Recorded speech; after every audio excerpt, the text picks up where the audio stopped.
इस वीडियो में मैं आपको एक्सप्लेन करूंगा इस एनीमे का न्यू एपिसोड।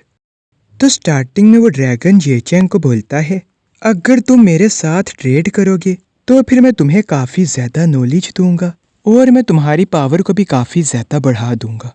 तो फिर उसके बाद येचेंग सोचता है, अगर मैंने इस ड्रैगन की बात ना मानी तो फिर मैं फंस जाऊंगा, लेकिन अगर मैं इस ड्रैगन के साथ डील करता हूँ तो फिर इसमें मेरा ही फायदा है। और फिर उसके बाद वो ड्रैगन बोलता है, तुमने क्या सोचा, जल्दी मुझे बताओ।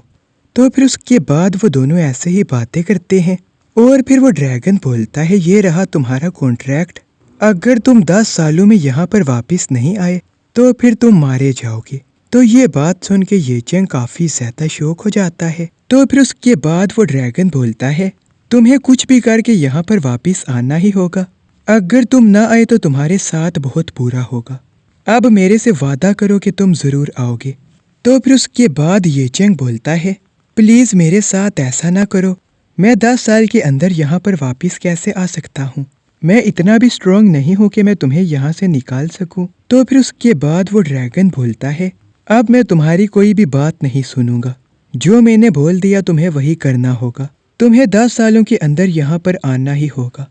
तो ये बात सुन के येचेंग बोलता है, प्लीज़ मेरे साथ ऐसा ना करो, मुझे कम से कम 20 साल तो दो। तो फिर उसके बाद येचेंग बोलता है, नहीं तुम मेरे साथ ऐसा नहीं कर सकते, मैंने तुमसे ऐसी कोई डील नहीं की थी। तो फिर उसके बाद वो ड्रैगन उसकी एक बात भी नहीं सुनता और वो उसे वहाँ से बाहर भेज देता है। तो फिर उसके बाद एल्डर वू को दिखाया जाता है और वो येचेंग के मास्टर के पास आते हैं। तो फिर उसके बाद सीनियर मास्टर बोलते हैं, एल्डर वो क्या मैं जान सकता हूँ कि आप इतनी रात को यहाँ पर क्यों आए हैं। तो फिर उसके बाद एल्डर वो बोलते हैं, हमें पता चला है कि हमारे एरिया के अंदर कोई छुप कर गया है और हमें इस वजह से ऑर्डर मिला है कि हम हर जगह जाकर चेक करें कि इतने सारे डेसिबल में से कौन उस जगह पर गया है। तो फिर उसके बाद इसको येचेंग के ऊपर शक होने लग जाता है और ये बोलती है, येचेंग मास्टर के साथ गया था और येचेंग अभी तक वापस नहीं आया, तो इसका मतलब ये हो सकता है कि येचेंग ने ही कुछ ना कुछ किया है। तो फिर उसके बाद एल्डर वो बोलते हैं, मुझे उम्मीद है कि आप इस बात का बुरा नहीं मानेंगे, और फिर वो अपने लोगों को अंदर जाने का बोल देते हैं। तो फिर उसके बाद उसके सब लोग अंदर जाकर चेक करने लग जाते हैं। तो फिर उसके बाद ये मास्टर भी उनके पीछे जाने लगती है, लेकिन सीनियर मास्टर इसे रोकते हुए बोलता है, उन्हें जाने दो, हमें तो इससे कोई भी फर्क नहीं पड़ेगा क्योंकि हमने तो कुछ बुरा किया ही नहीं। तो फिर उसके बाद दिखाया जाता है कि मास्टर काफी ज्यादा गुस्से में थी और उसे लग रहा था कि येचेंग ने ही कुछ ना कुछ किया है। तो फिर उसके बाद कुछ टाइम बाद सब लोग वापिस आ जाते हैं और वो बोलते हैं, मास्टर हमने सब जगह चेक कर लिया, यहाँ पर सब डेसिबल हैं। तो फिर उसके बाद मास्टर बोलते हैं, ठीक है, फिर अगर सब डेसिबल यहाँ पर मौजूद हैं तो फिर चलो यहाँ से। और फिर उसके बाद ये बोलता है, मुझे लगता है एक पुराना डेसिबल येचेंग जो पहले इस जगह पर रहता था। और ये बात सुन के एल्डर वो बोलते हैं, येचेंग ये तो वही लड़का है ना। तो फिर उसके बाद वो लड़का बोलता है, जी मास्टर ये वही लड़का है जिसको हमने धक्के देकर बाहर निकाला था।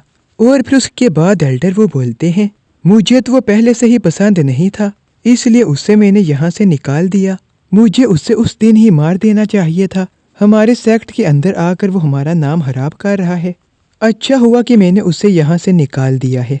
तो ये सब बातें सुनने के बाद मास्टर को काफ़ी ज़्यादा गुस्सा आ जाता है और वो बोलती हैं, अच्छा तो तुम वही लोग हो जिसने येचेंग को धक्के मारकर यहाँ से बाहर निकाला, इसका मतलब ये है कि तुम्हारे सेक्ट के सारे लोग डेसिबल को कचरा समझते हो, अगर वो लोग तुम्हारे काम आते हैं तो फिर तुम उन्हें अपने पास रखते हो, वरना तुम उन्हें येचेंग की तरह धक्के मारकर बाहर निकाल देते हो। मुझे लगा था कि तुम्हारा सेक्ट काफ़ी ज़्यादा अच्छा है, लेकिन तुम लोग ये काम करते हो, चलो अच्छा ही हुआ कि मुझे आज ये सब पता चल गया। तो फिर उसके बाद एल्डर वो बोलते हैं, ये सब बातें छोड़ो, मुझे ये बताओ कि तुम्हारा वो येचेंग कहाँ पर है, अगर तुम मुझे नहीं बताओगी तो फिर तुम्हें मेरा गुस्सा देखना होगा। और फिर उसके बाद मास्टर काफ़ी ज़्यादा गुस्से में आ जाती है और वो बोलती है, बस अब बहुत हो गया। तो फिर उसके बाद येचेंग भी भागते हुए वहाँ पर आ जाता है और फिर वो बोलता है, मास्टर क्या हुआ, आप इतने ज़्यादा गुस्से में क्यों हैं, यहाँ पर सब कुछ ठीक तो है ना। तो फिर उसके बाद एल्डर वो येचेंग के ऊपर अटैक करने के लिए जाते हैं और फिर उसके बाद ये चेंग के सामने उसकी मास्टर आ जाती है और वो एल्डर वू के ऊपर अटैक करती है। तो ये देख के एल्डर वू बोलता है, तुम्हारी हिम्मत कैसे हुई ऐसा करने की, तुमने ऐसा क्यों किया। तो फिर उसके बाद ये चेंग की मास्टर बोलती है, अच्छा तो मेरे डेसिपल के ऊपर अटैक करने के बाद तुम मुझसे ये पूछ रहे हो कि मैंने ऐसा क्यों किया। तुम अगर मेरे डेसिबल के ऊपर अटैक करोगे तो फिर मैं तो यही करूंगी। तो फिर उसके बाद एल्डर वो बोलते हैं, ये हमारे एरिया में छुप के आया था इसलिए मैंने इसके ऊपर अटैक किया। तो फिर उसके बाद ये चेंग की मास्टर बोलती है, तुम्हारे पास क्या प्रूफ है कि ये चेंग तुम्हारे एरिया में आया था, तुम ऐसे ही मेरे डेसिबल के ऊपर इल्ज़ाम नहीं लगा सकते। तो फिर उसके बाद ये चेंग बोलता है, मैं तो एल्डर के साथ था, मैं उनके साथ स्टार देख रहा था। तो ये बात सुन के एल्डर वो बोलते हैं, तुम्हें क्या लगता है कि तुम मेरे से ऐसे झूठ बोलोगे और मैं तुम्हारी बात के ऊपर ऐसे यकीन कर लूँगा। तो फिर उसके बाद वहाँ पर एक और डेसिबल आ जाता है और वो बोलता है, एल्डर वो मैंने अभी मास्टर को देखा, वो स्टार देख रहे थे और जब मैंने उनसे पूछा कि ये चेंग आपके साथ था तो उन्होंने कहा कि वो दोनों यहाँ पर बैठकर स्टार देख रहे थे। तो अब एल्डर वो के पास कोई भी प्रूफ नहीं था इसलिए उन लोगों को वहाँ से जाना पड़ता है। तो फिर उसके बाद वो लोग जैसे ही जाते हैं फिर ये चेंग की मास्टर उसके कान पकड़ती है और फिर ये चेंग बोलता है, मास्टर मेरी बात तो सुनिए, मेरी कोई भी गलती नहीं है। तो फिर उसके बाद ये दोनों बातें कर रहे होते हैं कि क्या एल्डर और ये चेंग हमारे एरिया में छुप कर आए थे, हमें ऐसे ही एल्डर के ऊपर शक नहीं करना चाहिए, लेकिन मुझे लगता है कि वो दोनों छुप कर हमारे एरिया में आए थे। अब हम शक के अलावा और क्या कर सकते हैं क्योंकि हमारे पास तो कोई प्रूफ भी नहीं। तो फिर उसके बाद वो दोनों अंडरग्राउंड में आ जाते हैं और यहाँ पर डेसिबल प्रैक्टिस कर रहे होते हैं। तो फिर उसके बाद वो ऐसे ही बातें करते हैं और फिर नेक्स्ट डे वो 3 सेक्ट कंपटीशन स्टार्ट होने वाला था। तो फिर उसके बाद एक एक कर वहाँ पर काफ़ी सारी फैमिली आने लग गई थी। तो फिर उसके बाद ये चेंग के पास उसका एक दोस्त आता है और वो बोलता है, देखो ये चेंग, तुम्हें हमारी इज्जत रखनी होगी, तुम्हें अच्छे से परफॉर्म करना होगा। तो फिर उसके बाद जो आसपास डेसिबल बैठे होते हैं वो बोलते हैं, इस सेक्ट में ये चेंग क्या कर रहा है, ये तो एक बहुत बड़ा लूजर था, इससे तो हमारे सेक्ट ने धक्के मारकर बाहर निकाला था। तो फिर उसके बाद एल्डर वो बोलते हैं, हाँ ये चेंग बेकार लड़का है इसलिए तो हमने इसे धक्के मारकर यहाँ से बाहर निकाला था, अगर ये काम का होता तो फिर हम इसे अपने पास रख लेते। तो फिर उसके बाद ये एल्डर बोलता है, ये जो कंपटीशन है ये तीनों सेक्ट के डेसिबल की ट्रू पावर को चेक करने के लिए होता है, इसलिए इस साल जो भी डेसिबल जीतेगा उसको मैं ये 5th ग्रेड का एलेक्सर देना चाहूँगा। तो फिर उसके बाद इस एलेक्सर को देखने के बाद ये एल्डर बोलते हैं, ये सेक्ट काफ़ी ज़्यादा चालाक है, वरना ये लोग कभी भी इनाम के तौर पर 5th ग्रेड का एलेक्सर देने के लिए तैयार ना होते। इनको लगता है कि इनके सेक्ट में सबसे ज़्यादा पावरफुल डेसिबल हैं, इनके डेसिबल को कोई भी हरा नहीं पाएगा, इसलिए इनको पता है कि ये जो एलेक्सर है ये वापस इनके पास ही आएगा। तो फिर उसके बाद एल्डर अरीना के बीच में आ जाते हैं और फिर वो सब डेसिबल को बोलते हैं, अब तुम सब एक एक नंबर चुनो।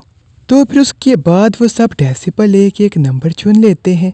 तो फिर उसके बाद एल्डर बोलते हैं, अगर किसी डेसिबल को 14 नंबर मिलता है तो फिर वो बिना फाइट किए अगले राउंड में जा सकता है। तो फिर उसके बाद ये सुनते ही ये चेंग देखता है कि 14 नंबर उससे ही मिला होता है और ये देख के सब लोग काफ़ी ज़्यादा शौक हो जाते हैं। तो फिर उसके बाद सब लोग बोलने लगते हैं, ये चेंग तुम तो काफ़ी ज़्यादा लकी हो, तुम्हें 14 नंबर मिला, अब तुम बिना फाइट किए अगले राउंड में जा सकते हो। तो फिर उसके बाद कुछ लोग वहाँ पर बातें कर रहे होते हैं कि ये चेंग सबसे कमज़ोर डेसिबल है, इससे तो कोई भी आराम से हरा देगा, इस बार इसके लक ने इसका साथ दिया इसलिए ये बिना फाइट किए अगले राउंड में पहुंच गया है। तो फिर उसके बाद इन दोनों की फाइट स्टार्ट हो जाती है और फिर ये चेंग अपने दोस्त को बोलता है, तुम्हें क्या लगता है इन दोनों में से कौन जीतेगा। और फिर उसके बाद ये चेंग का दोस्त बोलता है, इस मामले में मैं कुछ भी नहीं बोल सकता क्योंकि ये दोनों ही फाइटिंग में बहुत ज़्यादा अच्छे हैं। तो फिर उसके बाद दिखाया जाता है कि दूसरा बंदा गायब हो जाता है और फिर वो गायब होकर उस लड़के के ऊपर अटैक करता है। तो ये देख के सब काफ़ी ज़्यादा शौक हो जाते हैं। तो फिर उसके बाद ये चेंग अपनी आइस की मदद से ये पता लगाने की कोशिश करता है कि वो कौन सी टेक्निक है और फिर वो उसकी टेक्निक सीखने लगता है और कुछ ही देर में ये चेंग उसकी टेक्निक को सीख लेता है तो फिर उसके बाद ये चेंग बोलता है मुझे इस टेक्निक को नोट करना होगा क्योंकि ये टेक्निक मेरे आने वाले टाइम में बहुत ज़्यादा काम आएगी। तो आज की वीडियो बस यहाँ तक थी। तो इस वीडियो को लाइक और चैनल को सब्सक्राइब ज़रूर कर देना। Thanks for watching.